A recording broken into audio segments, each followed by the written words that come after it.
Yes, you should get rid of your sleeping bag completely. Toss it in the trash or sell it. Whatever you do, make the change over to backpacking quilts. Now, there are 4 big reasons why I think backpacking quilts are kind of the go-to nowadays for a lot of backpackers. Number 1 is weight. If you know how sleeping bags work, you kind of nestle in this envelope, if you will, of warmth, and it surrounds you.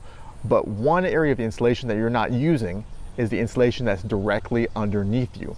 Sure, it may feel cool or to be kind of nice and cozy, in my case a little claustrophobic, but that insulation that down under you is not doing anything. How down works and this insulation works is it traps kind of pockets of air, and if you're crushing that, it has no real insulative properties. Quilts, if you think about it this way, kind of cut out that back section and allows you to kind of tuck insulation around your shoulders, and it kind of gets rid of the excess weight, so excess material and excess insulation that you actually don't need.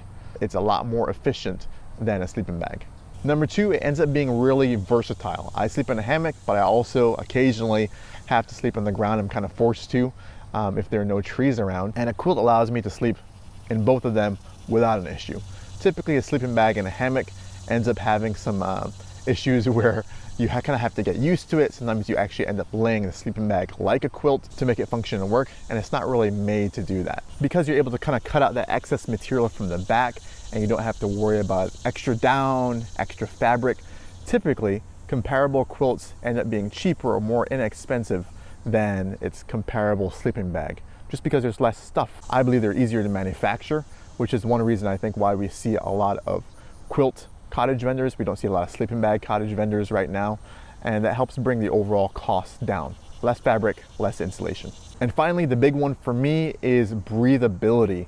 Being able to kind of move if you're a restless sleeper at all, a quilt will be perfect for you. A sleeping bag, especially a mummy style bag, I've always felt super constricted in those, and a quilt allows me to kind of toss my arms wherever I want. If I'm feeling really warm, I want to kind of vent, I kind of kick my feet out of the foot box. I don't have to worry about being stuck. They're not zippers everywhere. Although you can have a quilt with zippers, I prefer my quilts to be pretty much a down blanket with a foot box. A big myth that people kind of have. People have the idea that if you have a quilt, you can't take it winter camping, and that's absolutely not true. Quilts, just like sleeping bags, have a rating system, and you can get pretty much as cold as you want. I think in a lot of some of my winter camping videos, when you guys have seen me do Laurel Highlands, or when I went to Oil Creek, even though the Oil Creek trip was a little warmer than I thought, people were asking in my quilt if I would be getting cold, and I needed to have that fire in the Laurel Highlands kind of cabin area. And you don't really need to. It's just one of those things that was kind of fun to have. But people were talking about how you're going to need a blazing fire in order to kind of stay warm in the quilt, and that's just not the case. For ground dwellers, I always recommend that you get a wide quilt, especially if you're a side sleeper or you toss and turn, just to make sure you kind of keep it tucked under you. And a lot of quilts will have kind of pad straps where they kind of go under and hook to the pad itself, so it kind of eliminates a lot of those drafts. If you follow kind of those things, you won't have any problems kind of staying warm in a quilt. So I thought I'd take this opportunity to show you guys the quilts I use, kind of compare them, and you kind of see how I use this kind of for 4-season backpacking and camping. All right, so let's go in terms of increasing warmth, and most people will recognize this kind of Costco down blanket. It doesn't have any snaps or zips or anything like that. It's just cheap Chinese down, probably not responsibly sourced. This thing costs $20. It'll keep you warm till about, I don't know, 40 to 50 degrees is what I'd say, with the proper kind of sleep system, depending on what clothes you're wearing. One of the drawbacks of this is you can recognize right away how short this is. So I'm 6'1", and one thing I know is that this, I think, is about 6 foot long, and I always feel like my feet are always poking out. I can't kind of pull it up to my ears to kind of stay warm.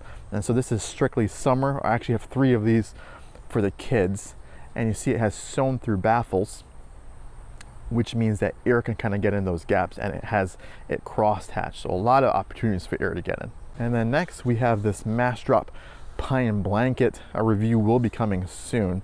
This also has sewn through baffles, but you see they kind of minimize how much air can get in those areas, because they only had kind of this vertical baffling mostly, and then one horizontal to kind of up here, one horizontal stitch right there to kind of stop the down from shifting a whole lot. And this thing is rated to 40 degrees as well. but I'm not going to give away too much of my review. I should mention that I sleep kind of cold. Warmth is kind of an utmost necessity for me. And of course, I should mention all of these have been purchased by me, except for the Z-Packs quilt, which I'll get to, was sent to me by from Z-Packs. And then here I have my Enlightened Equipment Enigma. One thing I prefer with my quilts is I actually prefer to have a sewn in foot box, and so my feet can just kind of go in. I don't have to worry about the weight of any snaps or zippers or anything. I just kind of fit it in there. These two are just pure blankets. The Costco quilt does not have any snaps, but the Mass Drop Pine blanket, you can form kind of a rudimentary snap because it has shot cord at one end and snaps as well. But back to the Enlightened Equipment Enigma.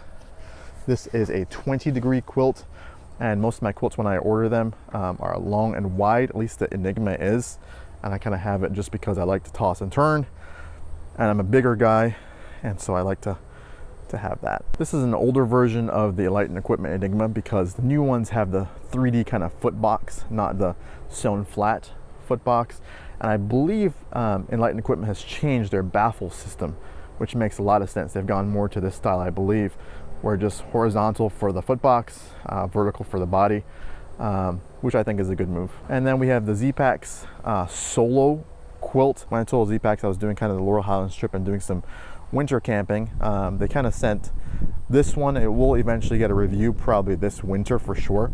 The last winter we kind of lucked out. We had some cold days and then we had some really warmer days. And you can see this is a 5-degree solo quilt.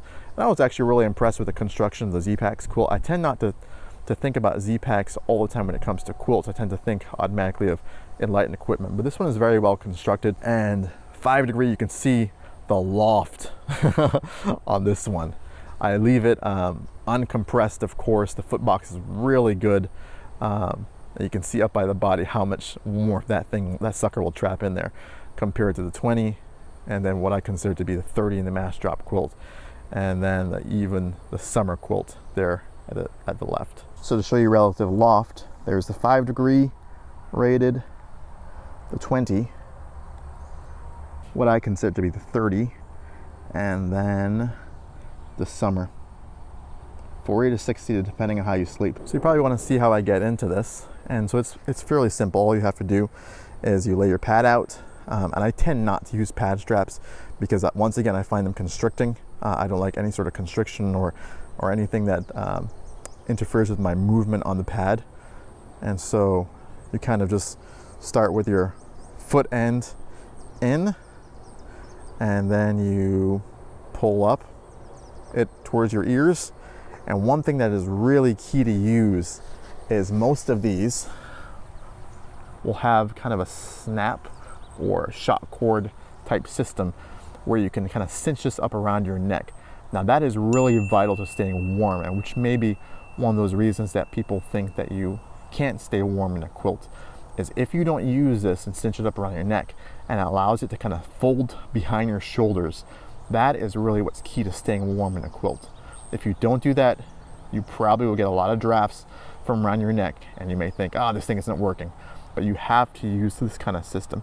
And so Enlightened Equipment has this kind of snap and shot cord system.